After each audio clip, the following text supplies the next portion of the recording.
rencana penelitian tesis saya dengan judul implikasi konservasi terhadap akses energi listrik di daerah terpencil.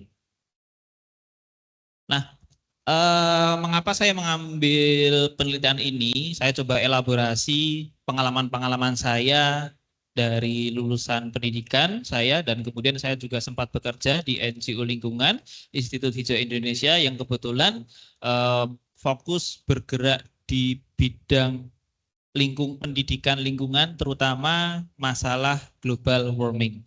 Jadi saya coba menghubungkan antara pengetahuan saya dulu di S1 pendidikan fisika dan juga concern saya di global warming.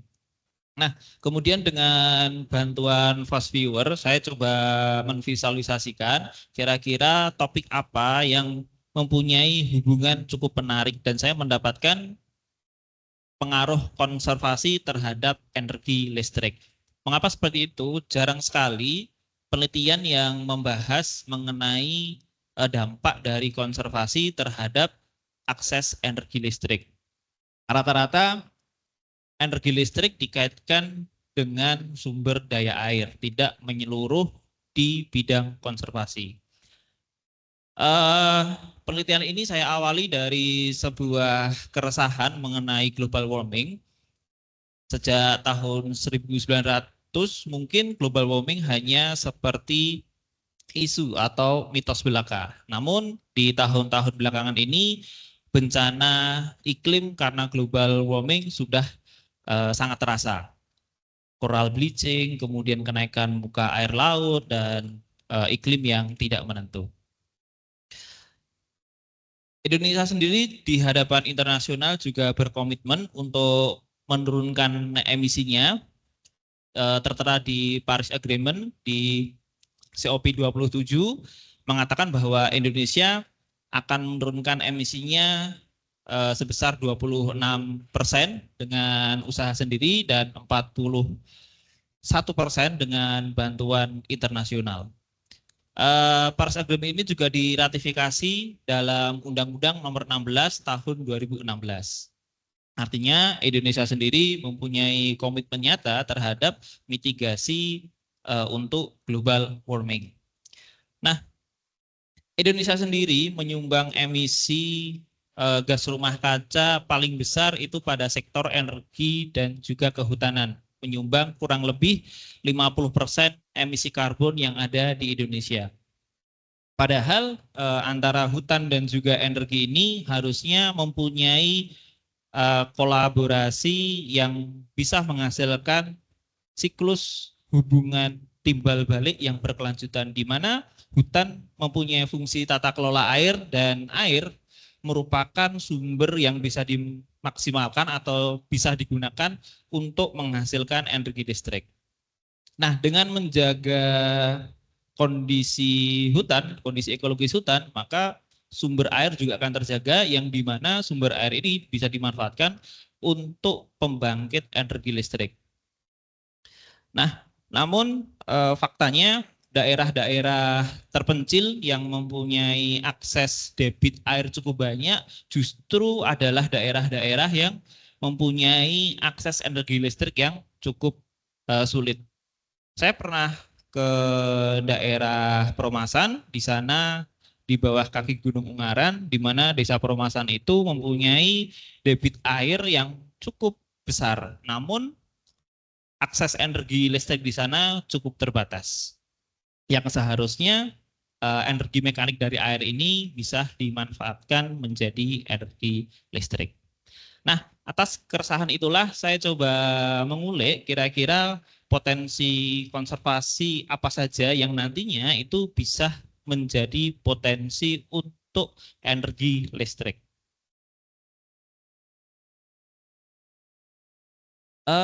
Upaya konservasi hutan tentunya akan berdampak pada 3 kondisi, yaitu tutupan lahan, sumber daya air, dan juga partisipasi masyarakat. Bisa saya sebut bahwa 3 komponen ini merupakan komponen abiotik, biotik, dan culture dari konservasi. Di mana tutupan lahan ini termasuk komponen biotik, sumber daya air termasuk komponen abiotik, dan juga partisipasi masyarakat merupakan komponen culture. Nah, rumusan masalah yang saya angkat nanti itu bagaimana kondisi tutupan lahan di suatu daerah. Fokus penelitian saya nanti ada di Desa Geneng, Wonogiri. Dan berapa besar potensi energi yang dihasilkan dari sumber daya air yang mengalir dari Bukut Gendol di Desa Geneng. Dan kemudian bagaimana partisipasi masyarakat di sana terkait aksi konservasi. Dan yang terakhir, apa manfaat yang dapat dikembangkan dari aktivitas konservasi tadi, terutama ketika nanti kita mendapatkan energi listrik atau ada potensi energi listrik di sana, kira-kira manfaat yang dapat dikembangkan untuk Desa Geneng itu apa? Adapun tinjauan pustaka yang untuk mengkerucutkan dan memperkuat arah penelitian saya, yang pertama tadi adalah di mana kita tahu bahwa perubahan iklim semakin nyata dan menurut laporan IPCC International Panel of Climate Change itu ada tren kenaikan yang cukup besar dari tahun 1900 hingga 2000 sampai sekarang. Bahkan kenaikan suhu sekarang sudah melebihi kenaikan global yang sudah disepakati di Paris Agreement. Kemudian menurut Anwar et al. 2020, selama tahun 2019 Indonesia menyumbang cukup besar emisi karbon, terutama dari sektor energi dan juga sektor kehutanan yang tadi ketika di total itu totalnya melebihi 50% dari total emisi yang dihasilkan. Hutan merupakan satu solusi yang penting dalam mengatasi dampak perubahan iklim karena memang serapan karbon yang masuk ke hutan itu cukup besar untuk tiap tahunnya. Menurut IUCN dikatakan bahwa sekitar 2,6 miliar ton karbon dioksida itu diserap oleh hutan tiap tahunnya atau sepertiga dari emisi pembakaran fosil. Yang kedua, fungsi ekosistem hutan, di mana kita tahu bahwa hutan memiliki peran penting dalam tata kelola air dan juga kestabilan ekosistem dan juga penyerap emisi karbon. Menurut Srivastava, kawasan yang ditetapkan program konservasi memiliki kualitas air yang lebih baik daripada daerah yang tanpa adanya program konservasi. Artinya memang benar bahwa konservasi ini mempunyai dampak terhadap ketersediaan air. Menurut Prasetya, penggunaan lahan hutan memiliki kemantapan agregat dengan rata-rata DMR yang tinggi. Nah, berarti ketika kemantapan agregat yang cukup tinggi, partikel-partikel yang mempunyai jarak cukup lebar sehingga serapan air permukaan ke dalam tanah itu juga semakin cepat sehingga akan mengurangi erosi terkikisnya lapisan atas tanah oleh air hujan. Dan dalam konteks pengelolaan dan pemanfaatan sumber daya hutan, ternyata kayu ini masih menjadi komoditi utama dalam pemanfaatan hutan. Padahal ada manfaat-manfaat lain yang harusnya bisa dimaksimalkan. Artinya ketika kita mengeksploitasi hutan 5% itu untuk kayu, sedangkan 95% manfaat lainnya itu akan terbuang. Tutupan lahan juga merupakan sebuah potensi. Kenapa? Karena dengan tutupan lahan yang optimal, benturan dari air hujan yang mengenai tanah itu dapat berkurang sehingga mengurangi proses erosi dan tentunya dengan tutupan lahan yang ideal maka kondisi tanah akan lebih maksimal dalam menyerap air permukaan.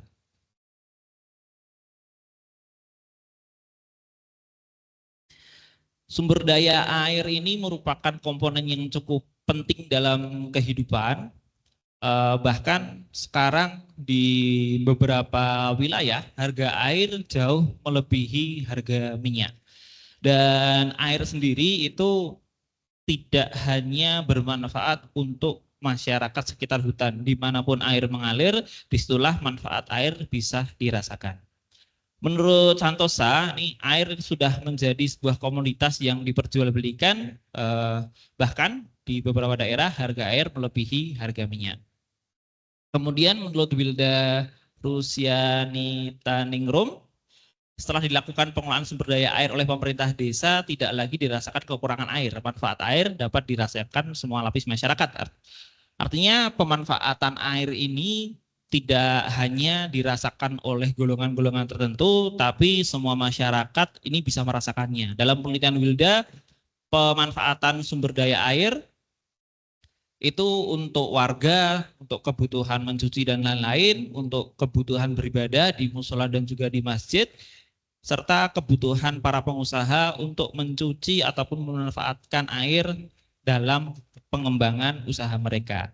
Selain manfaat langsung ke dalam masyarakat, pemerintah desa juga mendapatkan manfaat sosial, yaitu dengan dipercayanya ada respon positif dari masyarakat terhadap pemerintah desa karena pengelolaan sumber daya air ini. Menurut Sudarwanto Sintot, ini air merupakan public good atau hak asasi manusia atas dasar air. Karena pemakaian air oleh seseorang itu akan mempengaruhi pendapatan atau mempengaruhi pemakaian air oleh orang lain. Artinya ketika air ini disalahgunakan, maka bisa diproses secara hukum.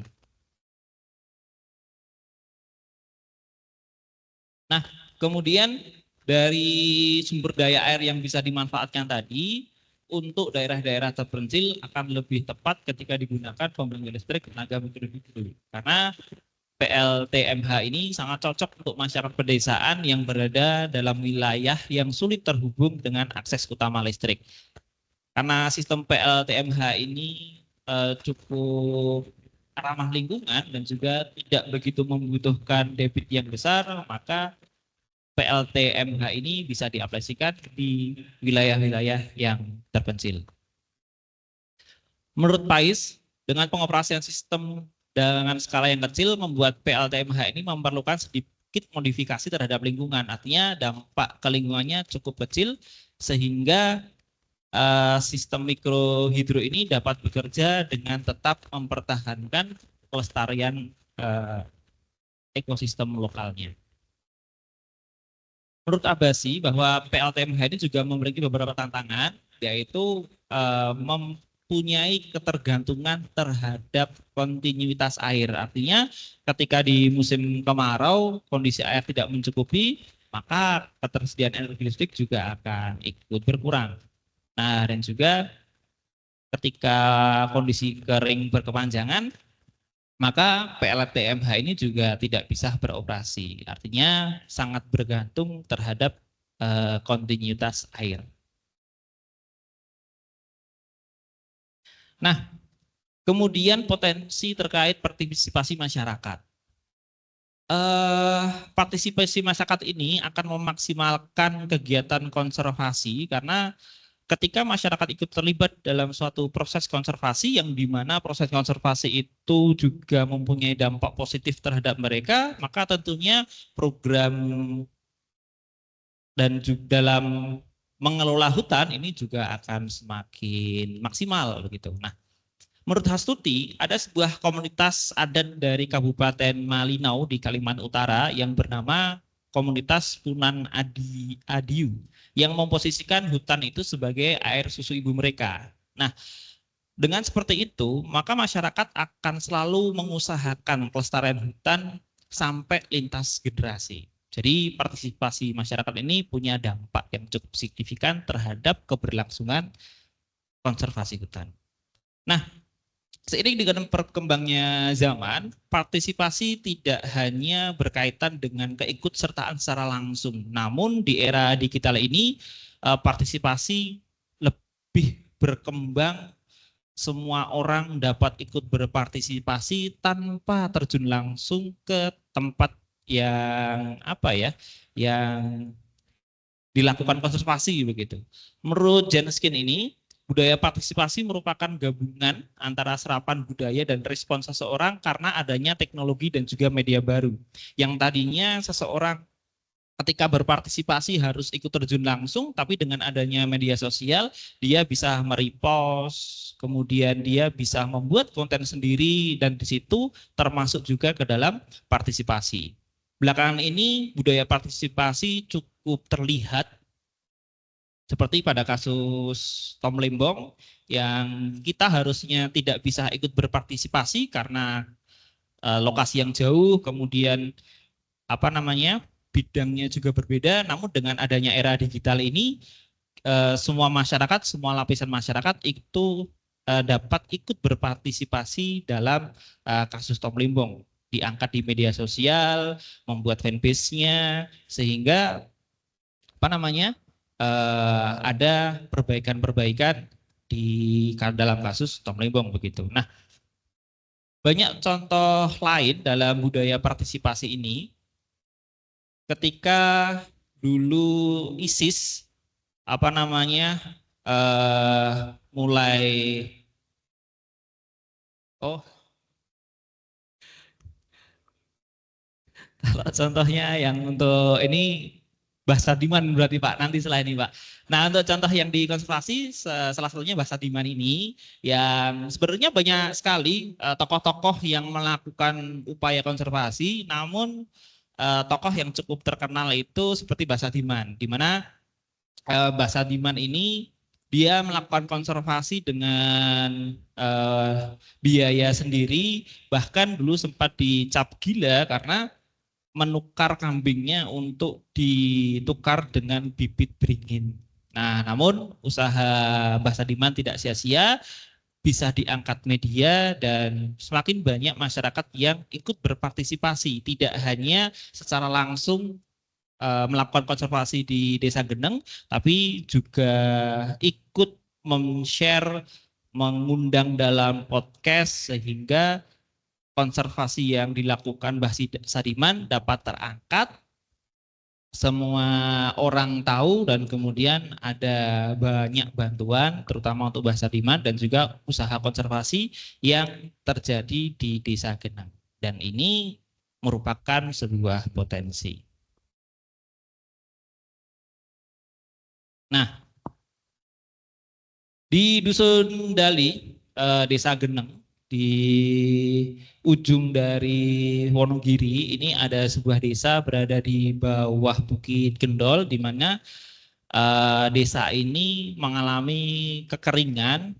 Setiap musim kemarau mereka kesulitan dalam mendapatkan air. Kondisi ini terjadi sejak tahun 1900-an hingga sekitar 2011. Nah, usaha Bahasa Diman dalam konservasi itu dilakukan sekitar tahun 1990-an dan baru mendapatkan hasil itu pada tahun 2011.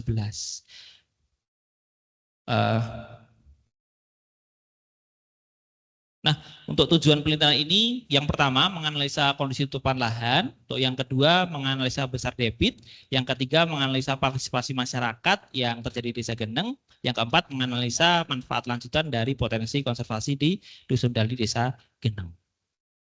Manfaat yang saya harapkan penelitian ini menjadi sebuah jembatan untuk meningkatkan kesadaran masyarakat dalam mengelola hutan yang berkeadilan sosial dan juga ekologis.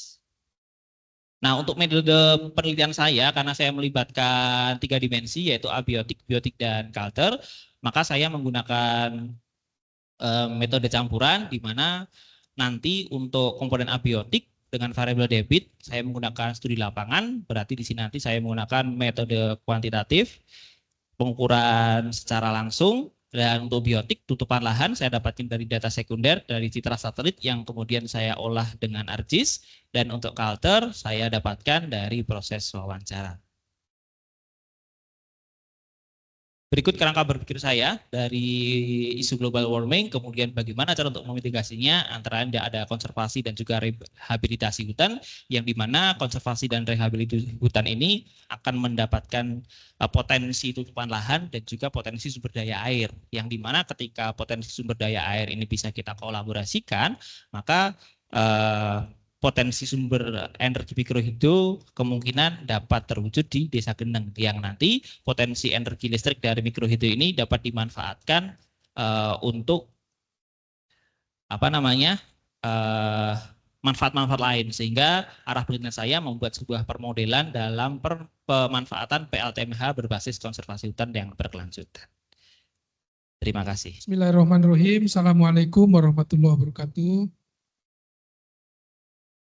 Terima kasih Pak Yanwar ya. Kemudian yang saya hormati Pak Yafron, kemudian Ibu Seli. Dan yang saya banggakan Saudara Bagus Abiu Pratama. Panggilannya Bagus. Oh Bagas, oh ya Bagas. Bagas Abiu. Saya mohon izin tadi Pak, Bapak dan Ibu. Saya masuk cegas Pak Mar, saya bilang, jangan Pak nanti setelah ini aja. Saya bilang, jangan Pak nanti saya mau pergi. Jadi tahan-tahan. Mohon izin Bapak. Baik, yang pertama saya menyampaikan selamat ya kepada yang sudah masuk yang proposal. Memang seperti biasa di dalam proposal, ya, proposalnya akan banyak pertanyaan dan banyak diskusi. Itu sebetulnya untuk menyamakan persepsi antara peneliti sendiri, pembimbing, dan penguji. Pertama penguji. Kita harus mengenali isi sendiri. Jadi biasanya banyak pertanyaan dasar, kasih, kemudian bimbing. Dan tidak semua sebetulnya nanti usulan-usulan atau saran dari penguji itu harus diikuti. Uji biasanya idealis. Tapi nanti dipilih kemudian mana yang kira-kira bisa dipenuhi, diskusi bersama pembimbingnya. Bisa dulu. Kemudian tugas penguji memang lihat bagian-bagian dari celah-celah yang mungkin belum tepat, klarifikasi gitu kan. Baik, saya mulai dari tujuan dari tujuan kita memperbaiki urusan masalah kita perbaiki dulu. Dan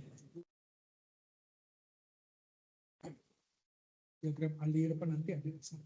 Enggak banyak ke redaksi nanti bisa diedisi. Saya lihat beberapa item di sini itu tidak sesuai dengan metode ditulis dengan istilah cara penelitian. Nanti akan dibentuk. Ini cara penelitian. Kalau saya ditulis metode. Ya nanti silakan disesuaikan dengan ya, itu redaksi. Baik, coba lihat di tujuan. Judulnya kita lihat dulu. Judulnya ini implikasi konservasi. Implikasi itu apa? Hah? Implikasi itu pengaruh. Kalau ditulis pengaruh, itu gini. Implikasi itu penerapan. Implementasi. Berarti pengaruh. Implikasi itu lebih kepada pengaruh. Pengaruh nanti harus diuji. Statistik. Baik. Bagaimana menghitung menguji pengaruh? Saya tanya, apa itu?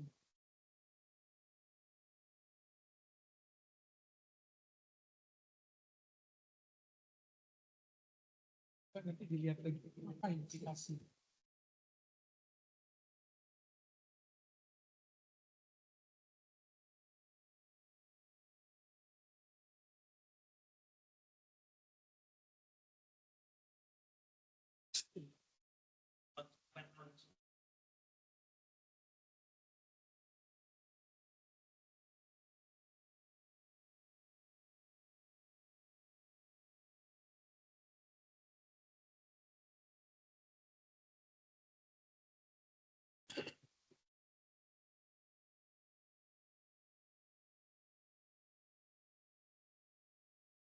sini implikasi itu konsekuensi atau akibat atau dampak yang dihasilkan dari suatu tindakan atau peristiwa.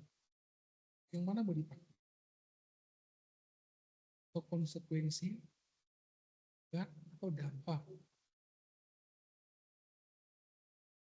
Nanti yang ada di dalam semuanya harus kaji dampaknya. Implikasi berarti dampak konservasi, ya, akses ini. Jadi di dalamnya nanti semuanya kajian dia pengaruh. Berarti nanti di dalamnya ini semuanya mengarah kepada pengaruh konservasi terhadap akses kredit.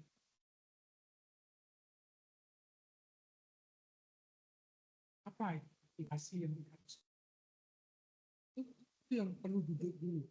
Saya ikut saja. Saya ikut.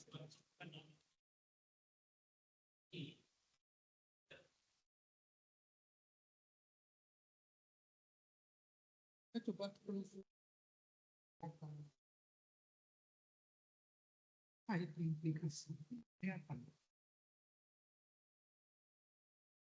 Itu dari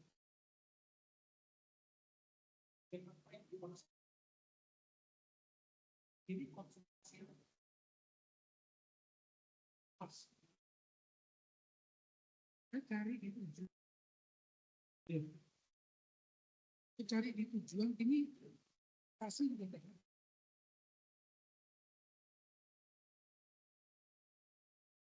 mana mas? Bicarakan implikasi konservasi.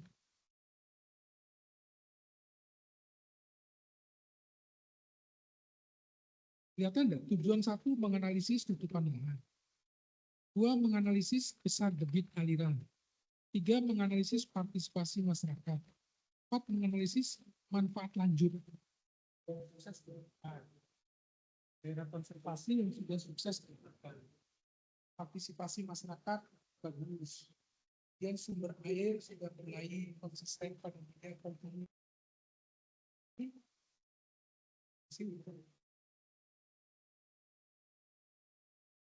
Di rumusan masalah muncul. Rumuskan masalahnya seperti. Tapi bukan itu pertanyaan. Dari tujuan yang 4 ini, yang sudah dibuat ini, mana yang terkait dengan implikasi konservasi?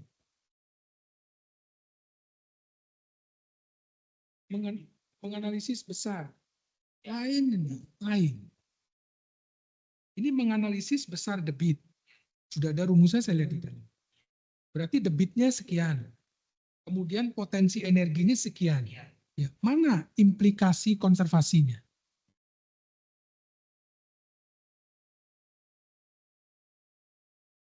Jadi itu judulnya, tujuannya belum connect dia dengan judulnya.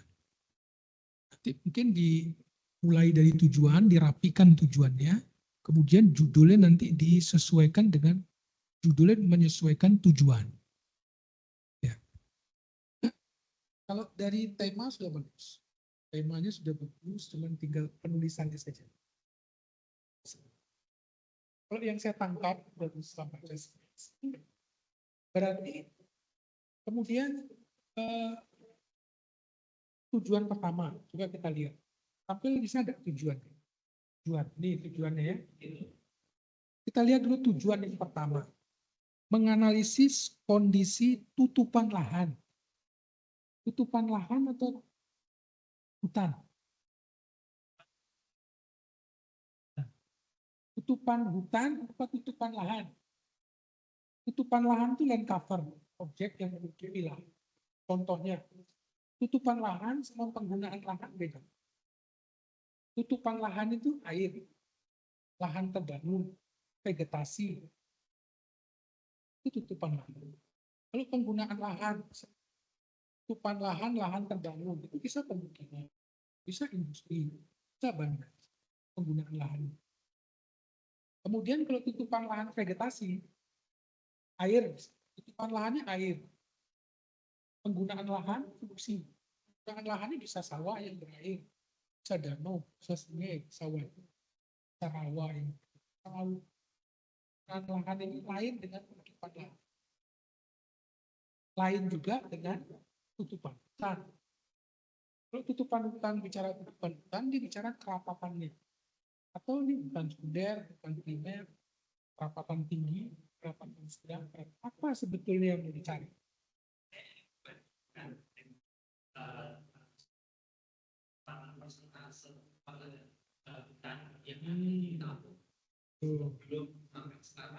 Ya. Nah, berarti tujuannya bukan kondisi tutupan lahan. Jadi analisis perubahan tutupan hutan. Kan itu. Analisis perubahan tutupan hutan. Harus disebutkan juga tahunnya berapa. Sampai tahun berapa. Metodenya apa? Tulis juga menganalisis itu metodenya banyak. Di tujuan biar dia bisa dievaluasi, targetnya jelas, dan kesimpulan nanti metode, hasil, kesimpulan, harus ada metode. Menggunakan analisis data penginderaan jauh satelit disebut apa satelitnya? Sentinel atau menggunakan SAR, Sentinel 1 SAR, atau menggunakan citra satelit Landsat, atau menggunakan citra satelit Sentinel 2, atau citra satelit resolusi tinggi. Nah, itu sebutin tuh. Jadi tujuan nomor 1, menganalisis perubahan tutupan vegetasi hutan tahun sekian sampai tahun sekian berdasarkan analisis data penginderaan jauh satelit Landsat. Itu metodenya. Paham? Jadi dilihat kerapatan hutannya. Oh, ternyata hutannya semakin rapat. Itu bagus, itu yang mau dicari. Ternyata hutannya semakin berkurang kerapatan. Jadi kerapatannya nanti NDVI. Tahu? Rice Different Vegetation Index. Dimasukkan rumus NDVI. Di citra satelitnya. Maksudnya tahu? Inframerah dekat, spektrum inframerah dekat kurang merah dibagi inframerah dekat tambah merah. Nanti dapat apa namanya persentase tutupan lanjut nih. Kalau persentase tutup, kalau dia nilai NDVI sekian sampai sekian, itu kerapatan di lapangannya sekian sampai sekian. Sudah ada ininya tuh, sudah ada. Kementerian Lingkungan Hidup itu sudah membuat itu dari NDVI. Jangan diinterpretasi visual gini ngelihat kerapatan. Ya, transformasi indeks vegetasi. Dari transformasi indeks vegetasi itu kemudian diklasifikasi jadi 5. Kita tahu yang kelas 1 sekian dan sekian itu berapa sampai sekian sampai sekian berapa. Itu tujuan satunya clear. Karena dipakai data satelit vegetasi dan usah. Ini beda penafsirannya saya dengan Mas, saya bilang rapat, Mas bilang enggak. Beda. Oke, itu sudah populer. Turunkan jadi karbon dan lain-lain. Lanjutkan.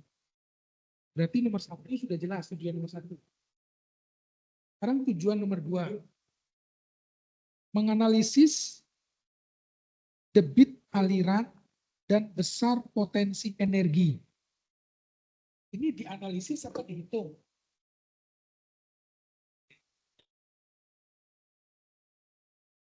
Debit, ya debitnya diukur. Kemudian dihitung. Jadi kita mau tahu ini debitnya berapa, yang ini potensi energinya berapa, gitu. Kalau dianalisis, itu sampai potensi energi segini ini cukup nggak untuk masyarakat di sini? Itu analisis potensi energi. Nah, saya akan tanya, sampai analisis, berarti potensi energinya kepada siapa?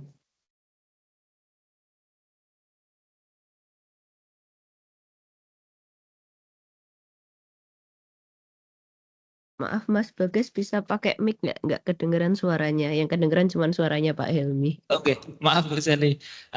Untuk apa namanya potensi energinya ini Bapak nanti itu diarahkan ke alat-alat untuk hilirisasi pertanian yang ada di sana.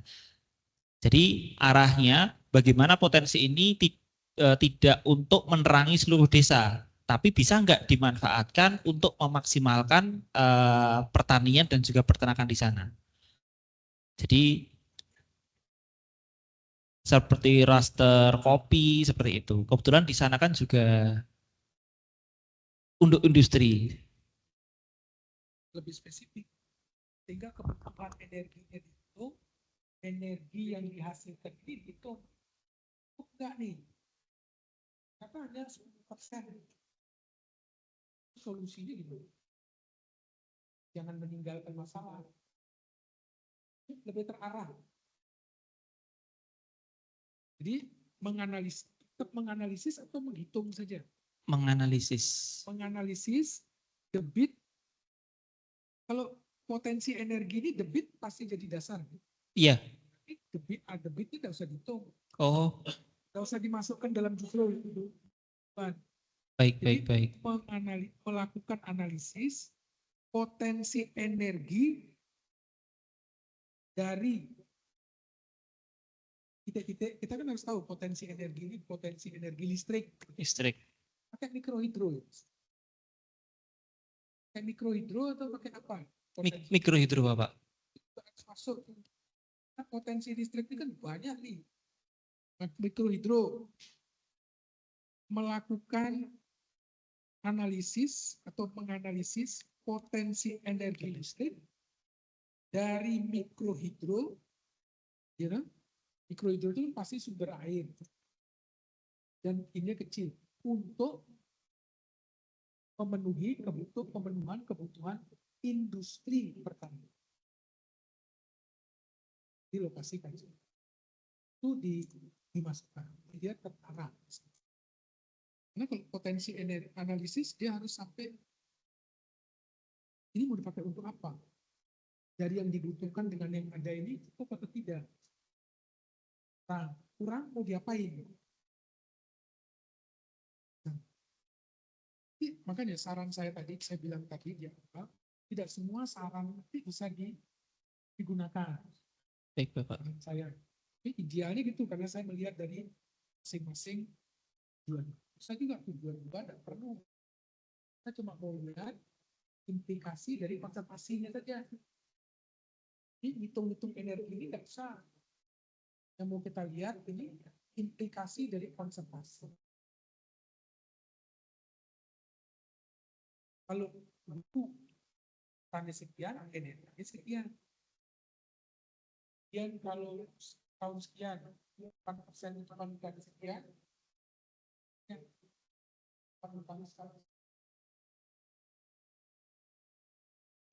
implikasi dari konservasi. Konservasi ini kan arahnya peningkatan kehidupan tadi. Di konservasi naik, energinya harusnya naik. Itu sebetulnya inti penelitian. Ini perhitungan tersendiri, bukan untuk industri, masyarakat, bukan. Tapi digunakan, disandingkan dengan hutannya, lahan hutan.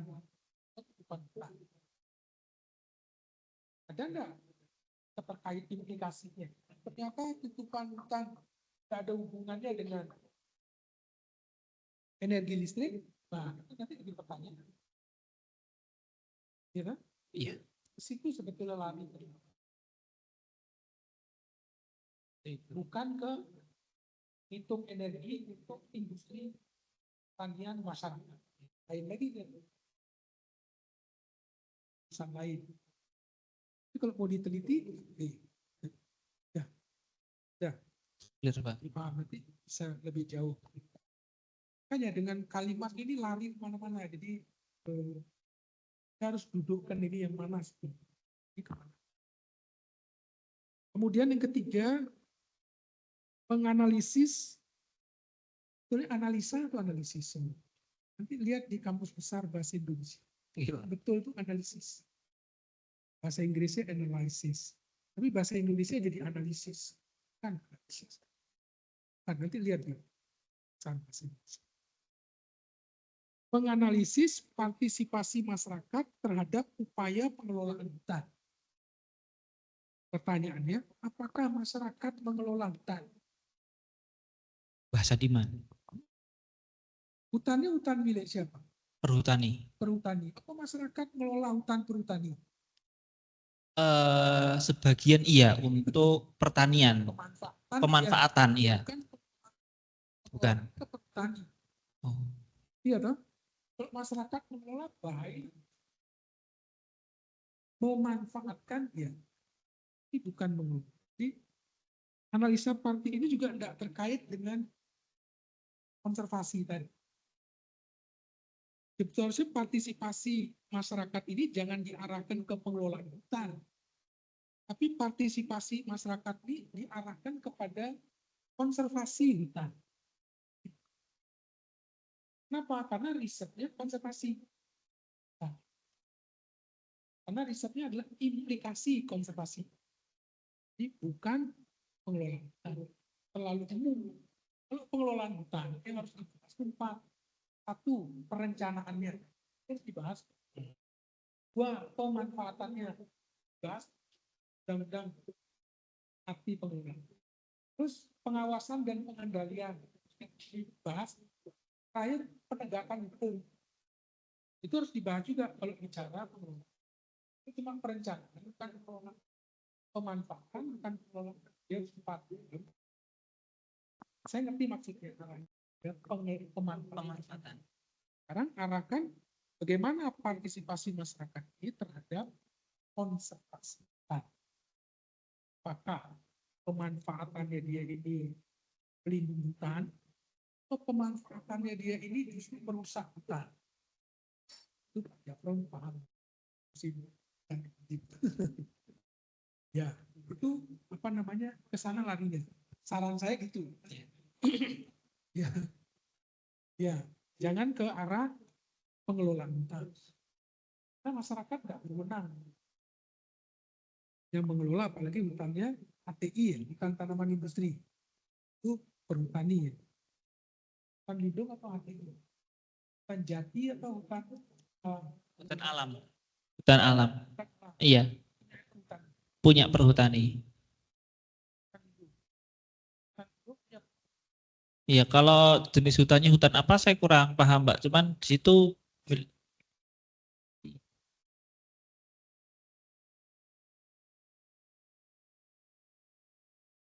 iya, Jawa Tengah. Siapa yang kewenangannya mengelola? Itu hutan alam, berarti kemungkinannya kan hutan ini sudah jadi tanaman jati. Tadi BUMN ya. Campuran. Kemarin saya dinas tidak ada jati, Pak. Enggak, tidak seragam. Pinus, iya. Karena kemarin saya sempat ke sana, itu ngobrol dengan bahasa Dimanya, itu milik perhutani seperti itu, Pak. Tapi nanti coba saya telusuri lagi, baik.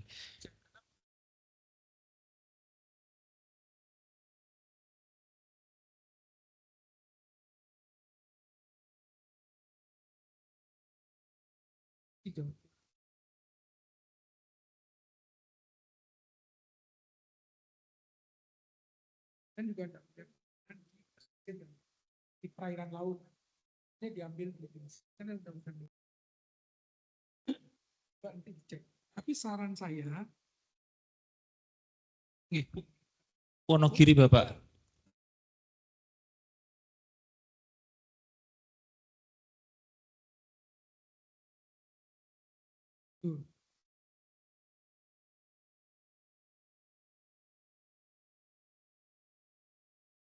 ini Kerto Koma Wonogiri itu Bulu Kerto Wonogiri. Bulu Kerto di Kecamatan Wonogiri. Ya, Iya. di Koma.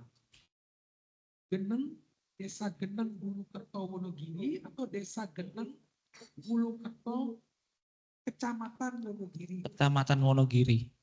Oh, berarti Koma. Oh, baik, Pak.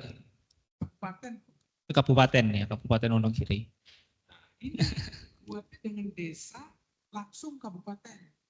desa, kecamatan, baru ke. Berarti cuman mainannya di dusun ya. Penelitian sekitar dusun. Iya. Kecil banget. Sekali.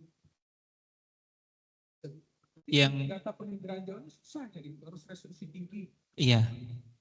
Landsat resolusi 30 meter, Sentinel resolusi di spektral itu 10 meter, dan bisa dipakai untuk dusun. Cuman ini nanti yang diteliti di bagian hutannya Bapak. Jadi tidak di dusunnya. Iya, di wilayah hutannya, di Bukit Gendolnya. Di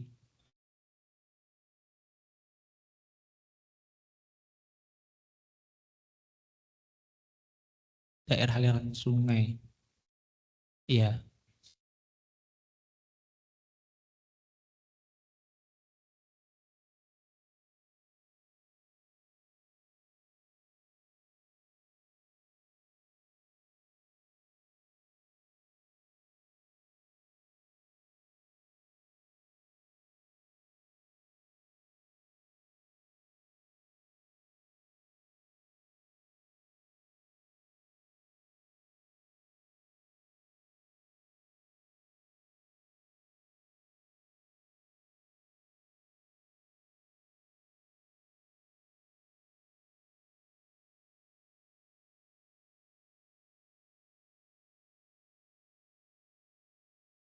Yang saya maksud di tujuan keempat itu manfaat dari adanya potensi energi tadi Bapak. Dari potensi energi tadi itu mendapatkan kira-kira berapa watt. Nah, berapa watt ini nanti kira-kira bisa diimplementasikan untuk apa saja seperti itu. Jadi seperti yang poin kedua tadi. Potensinya energi.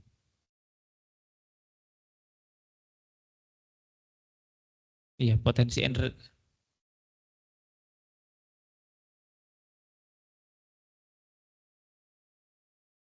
Ya, potensi energi, Bapak. Iya.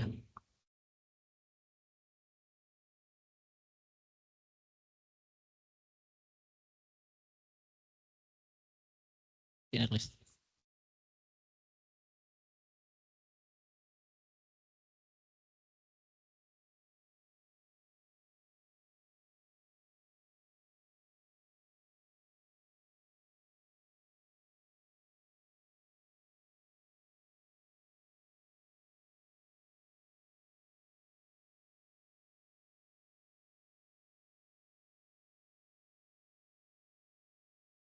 Baik, Bapak.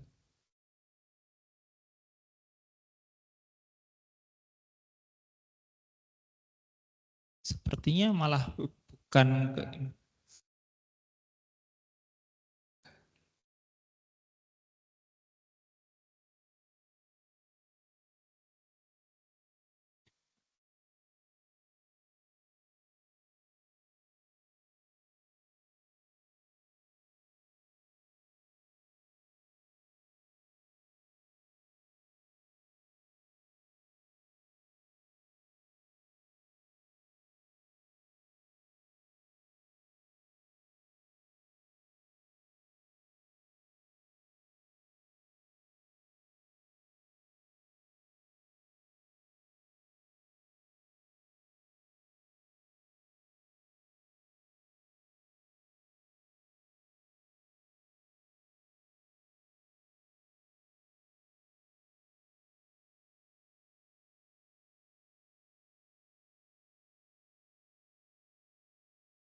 Energi.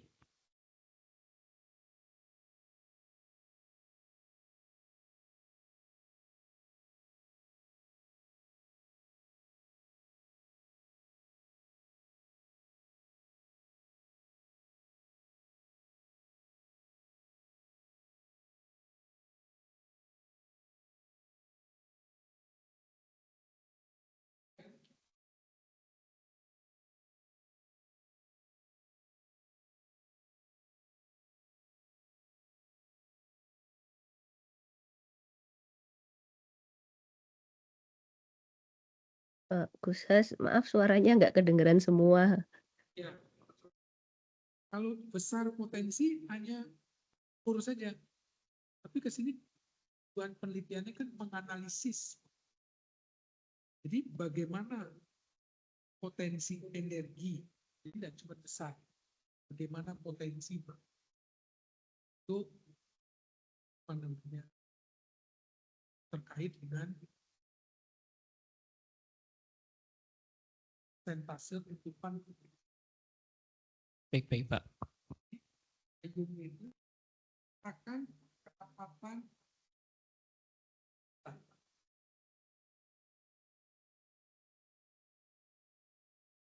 dan umum.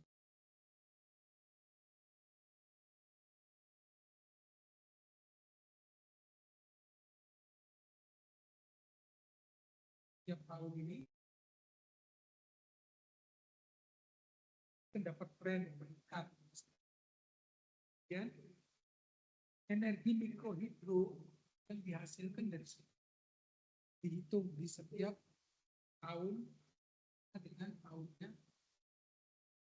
itu baru bisa dihitung berapa implikasi hutan ini kepada energi. Ya. Kita tidak punya data yang Sebelumnya. Kan bisa.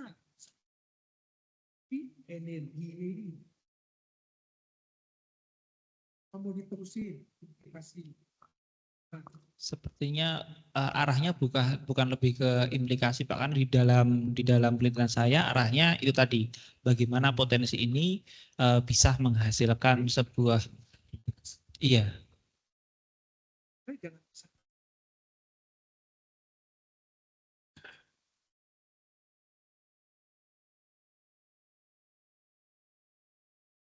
10 yang sekarang itu kita nggak bisa ngitung berapa tutupan hutan, berapa mikroaplikasi tutupan hutan terhadap, karena nggak punya data Mikrohidronya. Pertanyaan saya, apakah masih tetap akan mengkaji implikasi tutupan hutan terhadap potensi energi?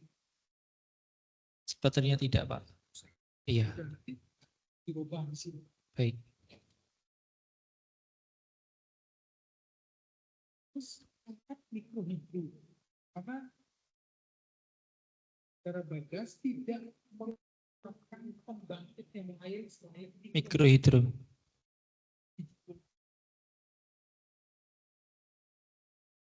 kecil. Terus sebutkan energi listrik dan energi listrik. Sekarang apa penelitian?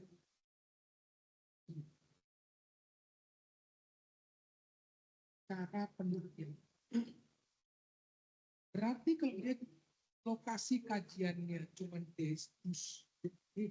riset itu, kajiannya itu di dusun atau di desa geneng? Karena wilayah bukitnya itu termasuk wilayah desa, maka saya tuliskan sebagai desa Geneng, Pak. Cuman untuk aktivitas konservasinya memang Mbak Sadiman itu hanya di dusun. Oh, Di sini disebut kondisi tutupan lahan. Menganalisis kondisi tutupan lahan hutan. Saya sambung, tutupan hutan di dusun. Kalau di sini penelitiannya di desa Geneng. Ya, di Desa Geneng, Pak. Yang Desa benar. Geneng. Iya, Desa Geneng. Oh, desa Geneng. Gitu, Pak. Hanya Desa Geneng saja. Di Batas administrasi ekologi gas. Mau pakai batas catchment area.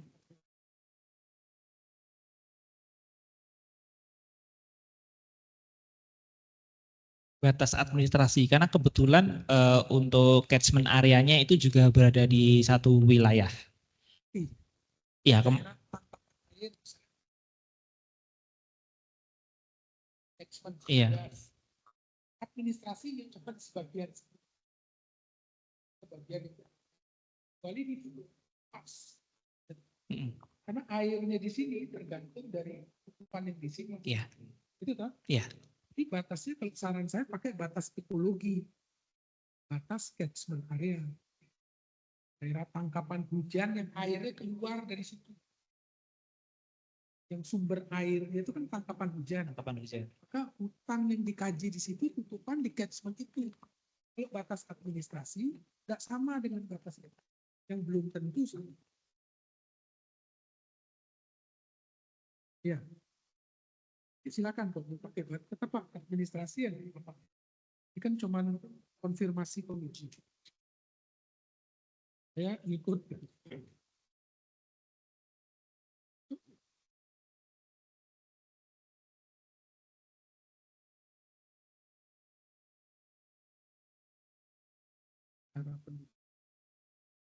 Kalau buat koordinat, ini koordinat itu area penelitian itu titik atau area? Kalau penelitiannya area, Pak. Kenapa ini koordinatnya titik? Iya. X ini koordinat. Iya, Pak. Ganti ya? Baik.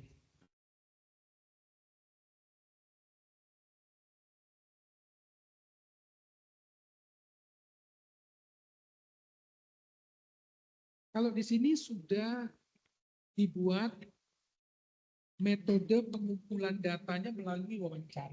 Tadi terkait persepsi. Itu sudah ada wawancara. Wawancaranya itu interview atau in-depth interview? Wawancara biasa gini atau wawancara mendalam? Atau kuesioner? Wawancara mendalam, Pak. Berarti saya pakainya wawancara semi terstruktur, Bapak.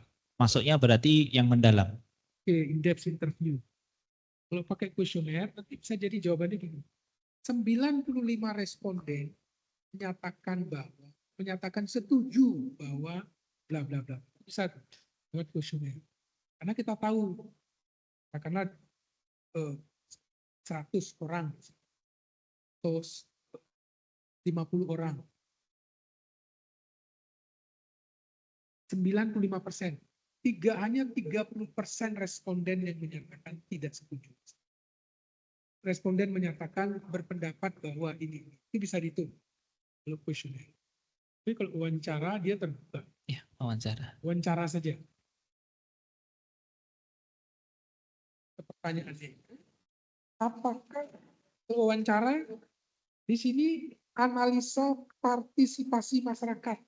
Bagaimana analisa partisipasinya? Kalau wawancara itu cuma baru dapat datanya. Bagaimana menganalisis partisipasi?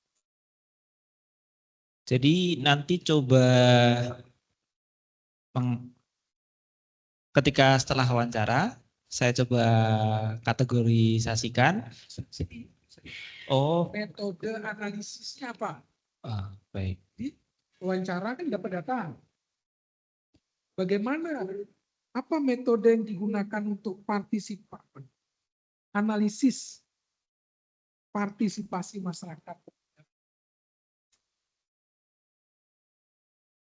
Tidak bisa. Itunya belum ada. Di metodenya tambahin sih. Kalau saya lihat sudah ada cara menghitung debit, sudah ada. Menghitung apa namanya energi sudah Energi. ada. Tapi menganalisisnya yang belum. Metode analisis. untuk potensi energi. Ini sudah angka, oh energinya ini sekian. Bagaimana menghitung metode untuk menghitung potensi energi? Cukup nggak? Untuk menghitung daya. Kemudian nanti kan Ya, pertanyaan saya kan cuma mengukur debit dan mengukur atau menghitung potensi sudah selesai. Tapi kalau ini menganalisis potensi, itu bagaimana, apa metode yang digunakan? Itu yang belum ada di sini. Kemudian metode untuk analisis tutupan lahan hutan. Apa metodenya? Metode pemetaannya, cara pemetaan. Graduated.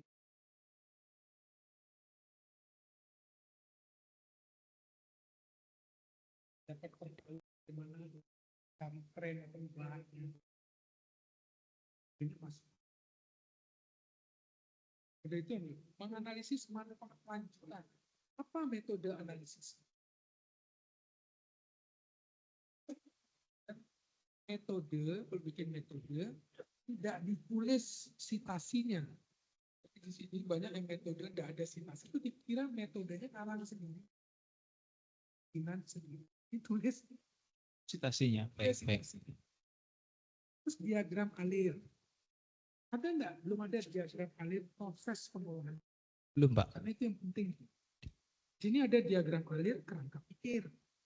Tapi diagram alir kerangka pikir ini belum menunjukkan tujuan penelitian. Ada beberapa item di tujuan penelitian yang tidak nampak. Ada beberapa yang nampak. Potensi partisipasi masyarakat sudah. Potensi atau analisis partisipasi. Itu harus disamain juga dengan analisis. Terus implikasi konservasi, kata-kata konservasi juga tidak ada. Ini lihat dulu tujuannya, lihat tujuannya, dan bikin ini.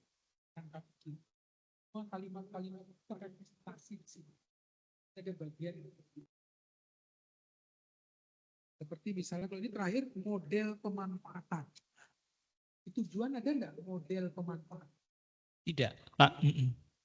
Tujuan kerangka pikir itu akhirnya model pemanfaatan. Kebayang? Kita menjebak ini bukannya enggak ke situ larinya. Gitu? Model pemanfaatan khusus nih, ada analisis sendiri. Jadi bongkar nih, sesuaikan dengan tujuan. Metode-metodenya juga tipis banget. Dia di pustaka rapikan media. Kira itu Pak mau izin agak panjang karena saya lihat penelitian ini menarik ya. Penelitian ini bagus. Hidro, desa. Iya. Tapi hati-hati desa terpencil. Desa terpencil ini luas. Bisa juga pulau-pulau kecil. Nah itu lain lagi dia. Ini harus sebutin nama lokasinya. Kalau enggak dikira se-Indonesia kerja. Karena perwakilan semua daerah terpencil. Daerah pulau-pulau kecil terluar. Ada lagi gitu. Ada pulau kecil yang atau daerah terpencil di pedalaman Kalimantan. Beda lagi. Sebutin aja nama lokasi. Kan selesai. Di mana? Giri tadi. Selesai. Iya. Saya kira itu Pak. Terima kasih, mudah-mudahan bermanfaat. Terima kasih banyak, Pak.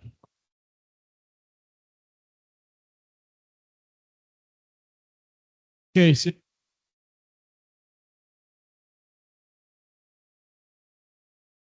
suara saya masih mute apa ya? Mencari sore. Oh ya, udah kedengaran Pak.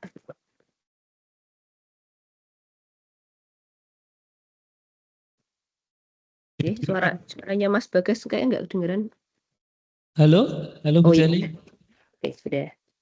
Oke, terima kasih Pak Helmi, Pak Yanuar dan bener. Pak Yafron ya kayaknya ada di situ ya. Matur suwun untuk kesempatannya. Nyun sewu sebelumnya saya nanti izin pamit mungkin sekitar pukul 3 karena ada ngajar jadi mungkin nggak panjang-panjang ya Mas. Sebelumnya selamat ya Mas Bagas sudah sampai di tahap ini. Ini benar tadi kata Pak Helmi ada banyak sekali yang terkait redaksional seperti ya paling gampang covernya sih kurang rapi gitu. Terus nggak ada daftar isi, abstrak, kata pengantar, daftar gambar dan sebagainya.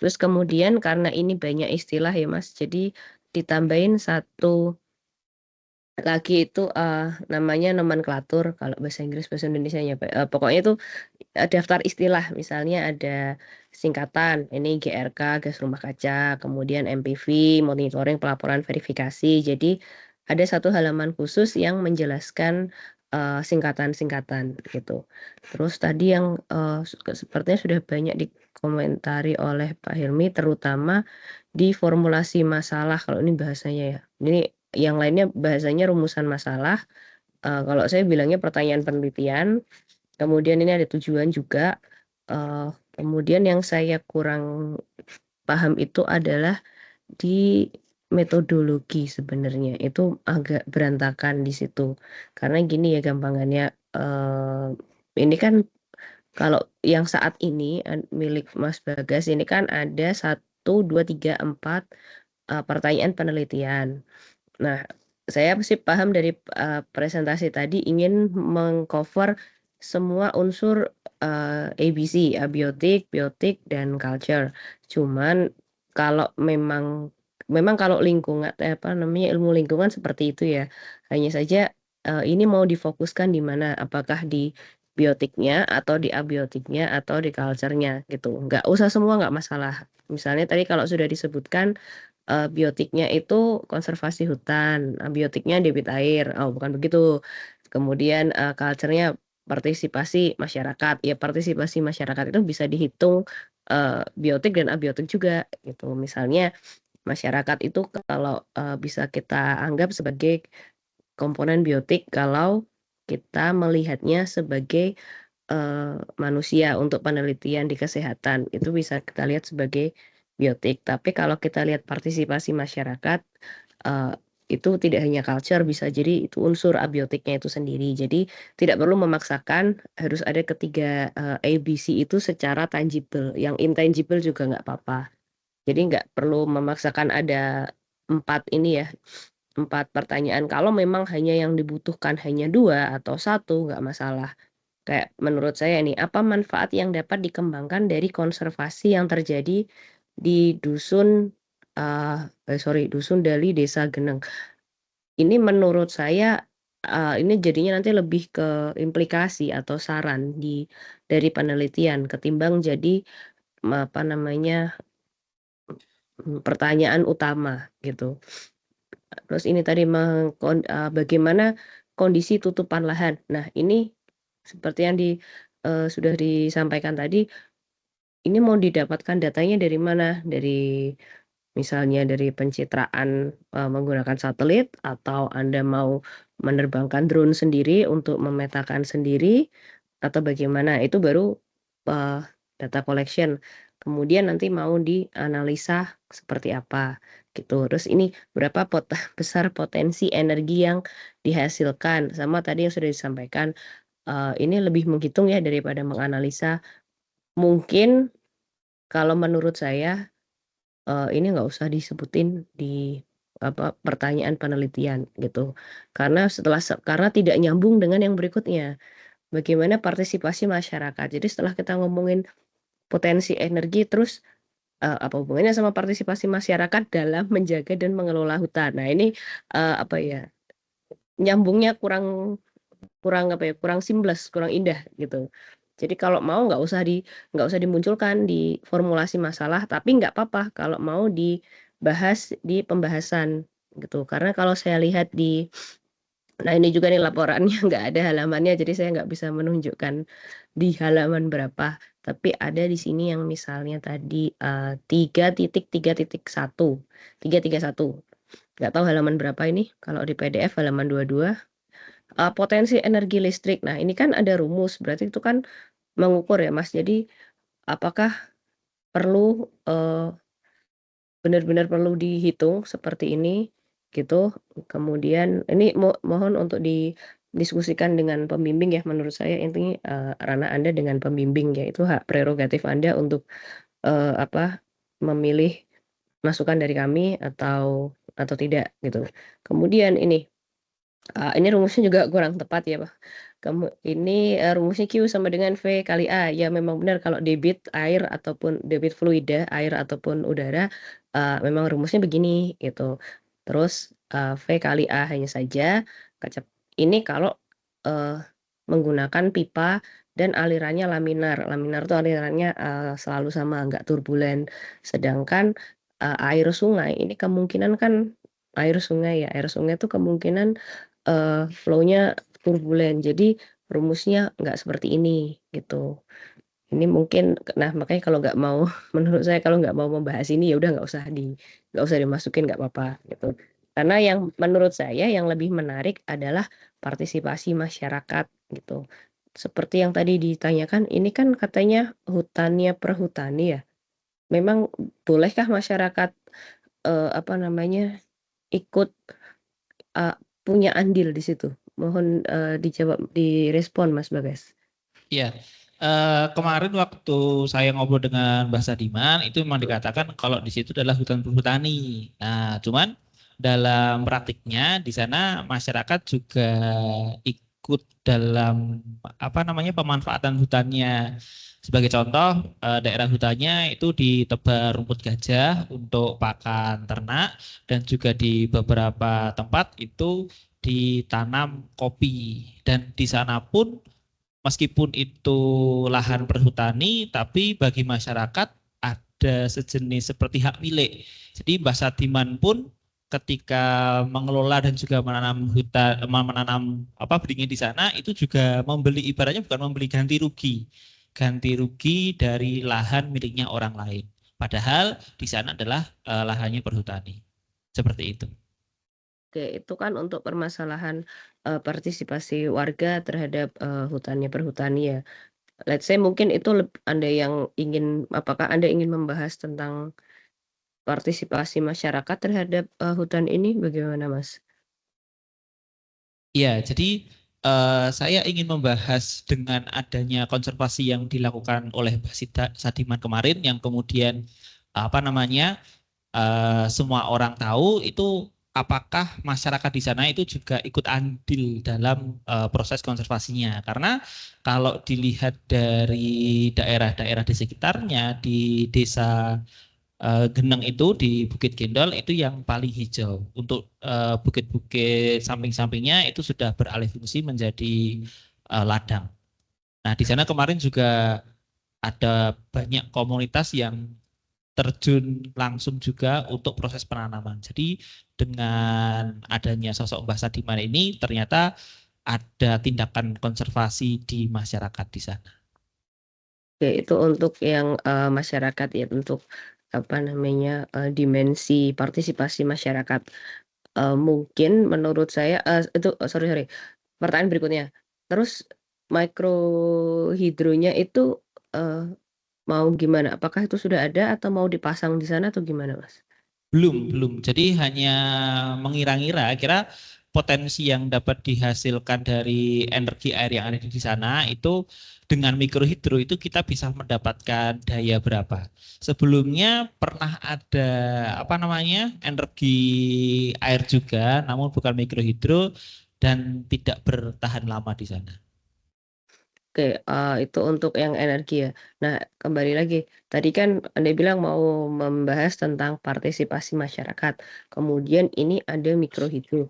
Nah, ini sudah ada di 2 rumah yang berbeda, Mas. Jadi, kalau mengerjakan kedua-duanya, ini nanti takutnya, kalau, concern saya, ini nanti akan jadi 2 tesis ketimbang 1 tesis, gitu. Nanti Anda akan overwhelm sendiri. Karena saya belum melihat, eee Gantt chart yang ada biasanya kan ada Gantt chart ya, Gantt chart itu ya kayak timeline itu loh nanti, bulan ini sampai bulan ini rencananya apa, terus mau data collection di bulan berapa. Nah, ini kan belum muncul di proposalnya ya. Jadi saya belum bisa mengira-ngira ini step by step setelah ini apa gitu. Itu kalau dari saya. Jadi Anda mau gimana nih? Mau fokus di mikrohidro atau mau fokus di partisipasi masyarakat gitu? Nggak apa-apa, pilih salah satu aja. Mungkin itu bahan diskusi Anda dengan pembimbing ya. Boleh apa istilahnya ya, boleh dipertimbangkan atau mungkin di-ditch nggak usah dipertimbangkan juga nggak masalah. Tapi kalau menurut saya Anda mau fokus di power mikrohidronya atau di partisipasi masyarakat.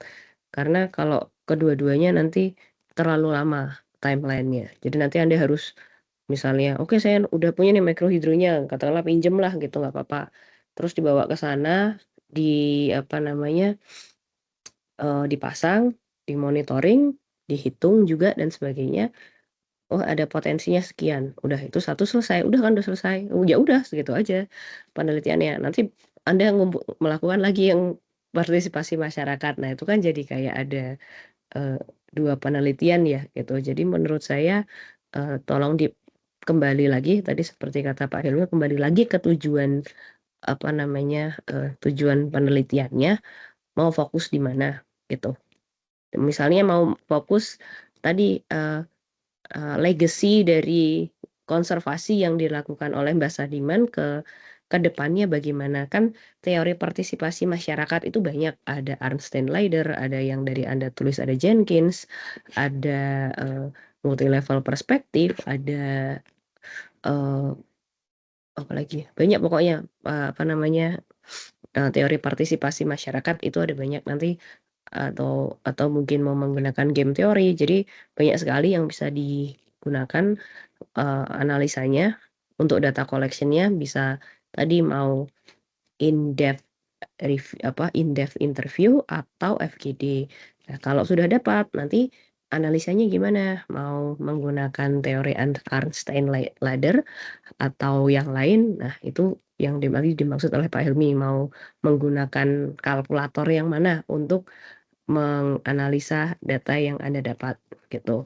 Itu kalau itu dari saya. Jadi ini kalau dilihat dari formulasi masalah atau rumusan masalah ya, ini 1, kedua, ketiga, keempat ini nggak nyambung kayak hal-hal yang berbeda. Ini tadi misalnya kondisi tutupan lahan. Nah ini mendapatkan datanya dari mana? Pencitraan satelit. Nah habis pencitraan satelit kemudian dihitungnya pakai kalkulator nih, karena kan mau menghitung potensi energi.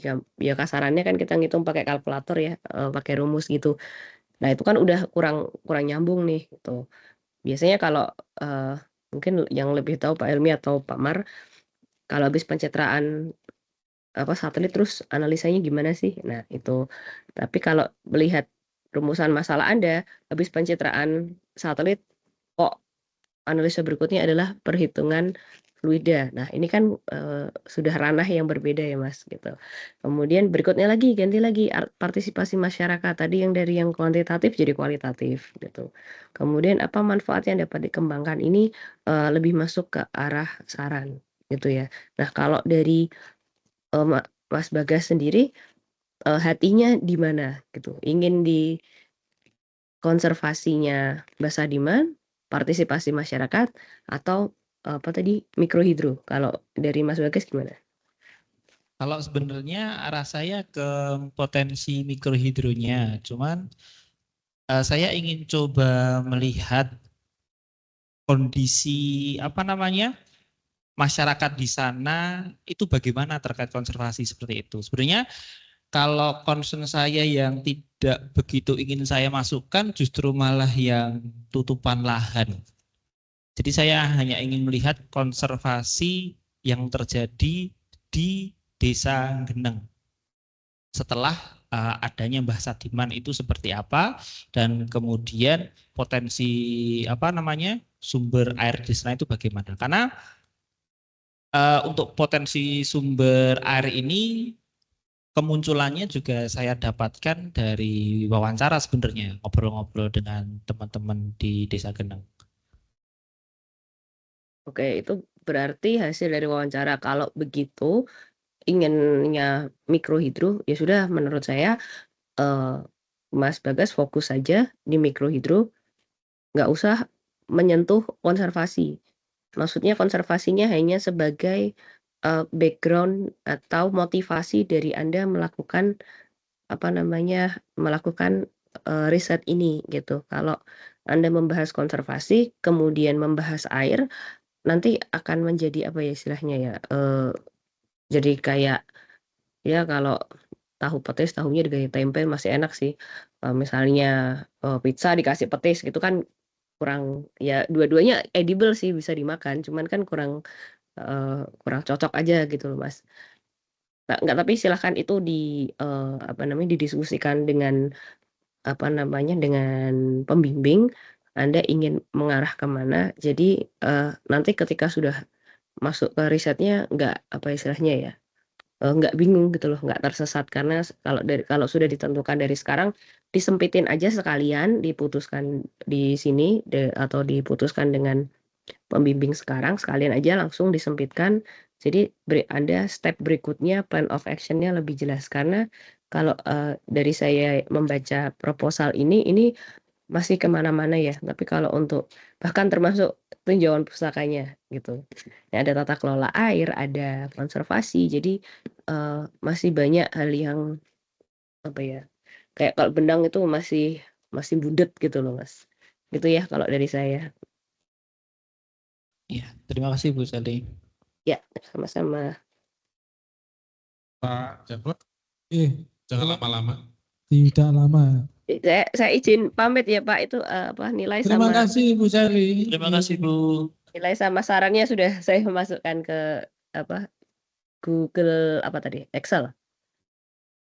Matur suwun Pak.